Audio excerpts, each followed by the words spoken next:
Howdy folks, I'm Prominent Puppis, paradoxically parasailing through public ponds. I'm Amber. And here's more paradoxical parasailing for you. I don't know.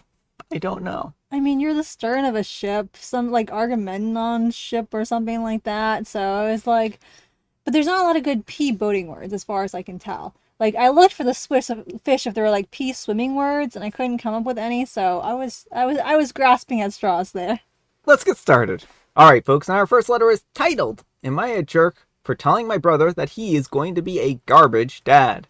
I'm a 30-year-old male, and I was at my brother, a 34-year-old male's house when my sister-in-law, a 31-year-old female, went into labor. They live in the countryside, so the signal isn't too great sometimes, unless they walk up the lane, so my brother was supposed to take her to the hospital instead of calling an ambulance, but for some reason, he decided to freak out and drive off somewhere. I can't drive, so I ran up the lane and I called 999, and it took forever to get a signal, and then it took forever for the ambulance to get to the house. I almost ended up having to deliver the baby, for goodness sake. She ended up giving birth in the back of the ambulance. This whole time, my brother had just disappeared. He finally turned up to the hospital about 8 hours before he had disappeared. Apparently, he had gone to our dad's house until he found out that my sister-in-law gave birth and made my brother go see her. I yelled at him outside the hospital for being so dumb. He told me that he just got scared and didn't know what to do. I told him that he's going to be a bad dad if he keeps reacting like this. What's he going to do when the kids get injured and it's his responsibility to take them to the emergency room? Is he just going to dump the kid and then run off to dad's house? He made such a poor decision.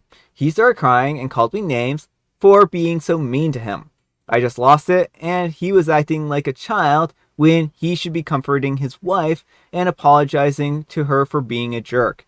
He called me a jerk and then told me that I don't understand what he's feeling. I get that he was scared, but he seriously needs to get a grip and help his wife. Am I the jerk? All right, folks, what do you think? I mean, I don't think Opie necessarily framed it the nicest, but someone does need to talk to this man about abandoning his pregnant wife in a medical emergency. You know, they live in a situation where it's very hard to get transportation, it seems like, and he was the only reliable transportation, and he just up and left. Well, and what happens if there had been pregnancy complications too, right? He put his wife's life at risk by doing this, and I think that can't be understated. He needed to pull himself together, and I know that sometimes things are scary, but sometimes people have to be brave in the moments when there's something that's scary going on.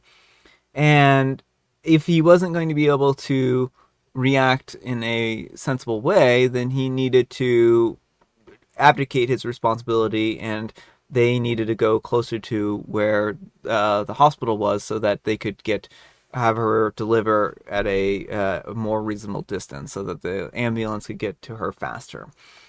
And I think that he has had a valuable lesson. Maybe he had a panic attack. Maybe he just got scared. But this is time for him to take a look at himself, reflect on it, and potentially work on becoming a better person. If that requires therapy and seeing a therapist, then that would be a good idea. So, yeah. But he needs to be able to be relied on by his partner in an emergency, and now his child as well. And so I think it's important that he does confront his actions and recognize that while he may have been scared, leaving her absolutely stranded was not the way to go. But let me know what you folks think. So anyhow, take care and good luck. And Weck Bubble says, not the jerk, and it seems like he's been pampered emotionally his entire life and has never had to deal with strong feelings in situations that weren't his own. And OP replies, yeah, I guess that's sort of right, honestly. And HKGTA says, it makes me wonder how you guys grew up, if he was more protected, or if he had a history of running from difficult situations and not feeling the consequences of his behavior. And OP replies, he was more protected because he was the smart one. Well, clearly not in this case. And Plus Cardiologist says, really, because he sure isn't acting like he's the smart one right now. I nominate you to be the smart one going forward, since you were smart enough to not abandon a pregnant woman in labor. Congratulations, OP, on your promotion, not the jerk. And OP replies, haha, thanks, you just made 9-year-old me's day. Oh, because when they were 9, I see. I was like, they can't be 9 now, are they? I was very confused for a second. I was like, are they 9? It's like, no, they're not 9. Although it is very sad the way the parents pitted the kids. Is like, you're the smart one, you're not. Mm-hmm. All right, folks, and our next letter is titled, Am I a jerk for calling my boyfriend a narcissist for saying that he doesn't care that I got promoted? I have a boyfriend, Matthew. Recently, both of Matt's parents passed away suddenly. He's been distraught over it.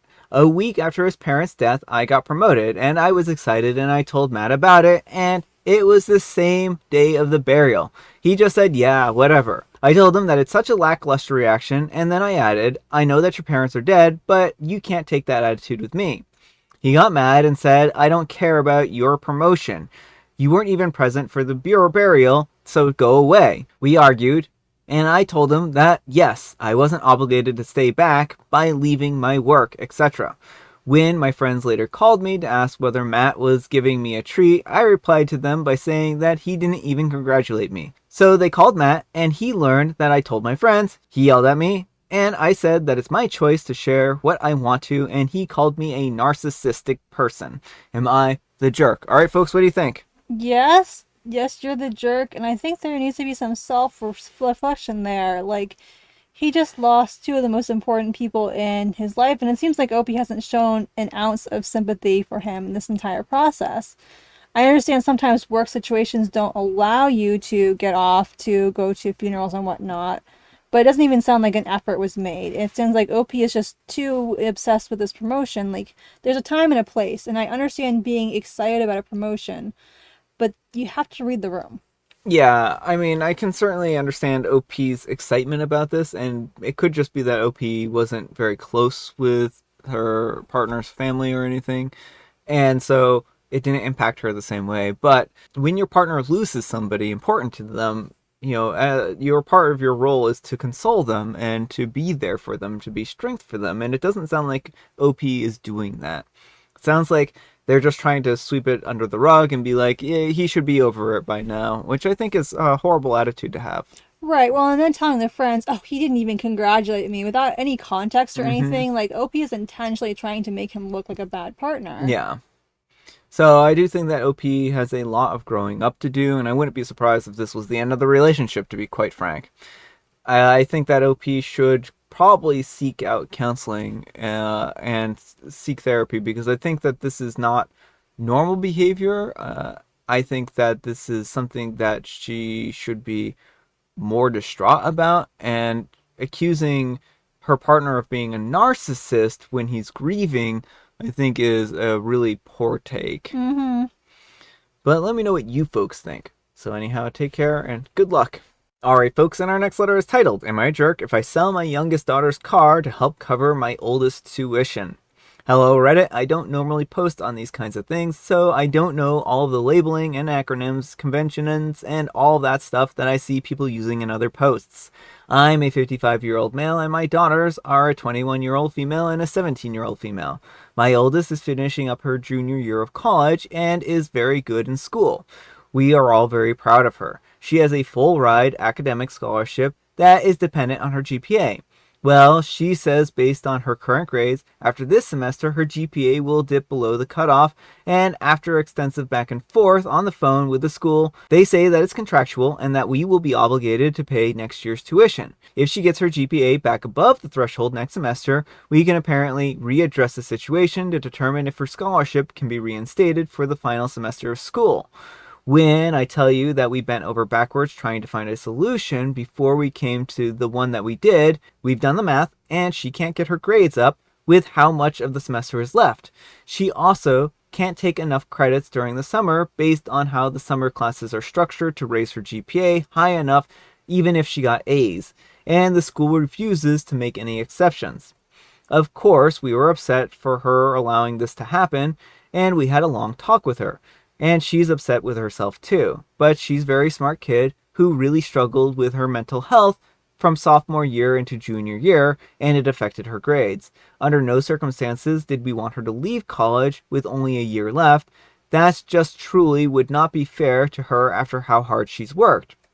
For my youngest 17th birthday back in December, we got her a brand new Toyota RAV4. This was somewhat a gift for the fact that she has been working really hard in school and getting great grades. She's finishing up her junior year as well and has begun the application process for college.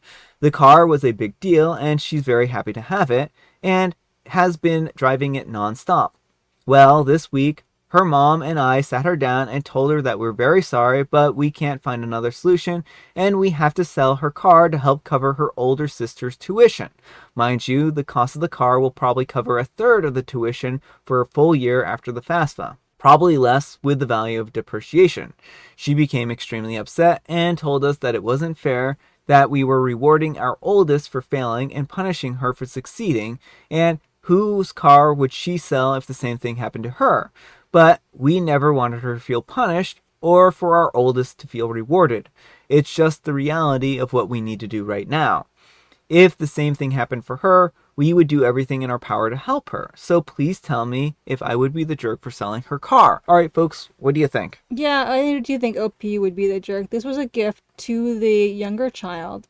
And to just take it back, like, that's not a cool thing to do. This isn't a medical emergency or something like that. Like, there may be circumstances where things are just absolutely so dire, you have to get to that.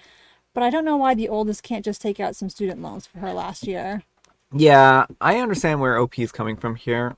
And I appreciate OP's ideas of helping out family. And I do think that he wants to give his oldest daughter the best chance of success. And it's an unfortunate situation where the older daughter's grades have slipped because of her mental health. And certainly, if you have mental health issues, it can be really hard to work through those and have the focus and concentration you need in order to succeed in school. So I don't really blame the sister for this situation. I mean, Right. unless she was out there partying and she's just making up excuses, right? Right. And as for the sister, I can't blame her for being upset that her vehicle would get taken away when it's something that she really enjoys and wants. And when she's done absolutely nothing to warrant it. And it's difficult because OP doesn't have the funds to support both of these things here. And the trouble, though, is when you give a gift like this, you kind of are committing to give them a gift, right? Right, like if they weren't in the kind of financial position to buy this car, then they should have gotten her a cheaper car, or not necessarily gotten her a car at all. Mm-hmm. Well, and the thing is, like, getting your daughter a very, very expensive car, I mean, I'm assuming it's a very expensive car, would, is going to be really a hardship. And then you also have to consider, is the car something that she's going to need for a job in the future? Is this going to actually impact her income? And the question, those are all questions that I think need to be answered. And I agree with Amber here that maybe getting a loan is the best option at this point in time. They aren't ideal. Or telling your older daughter that she needs to take a semester off and work and build up some savings.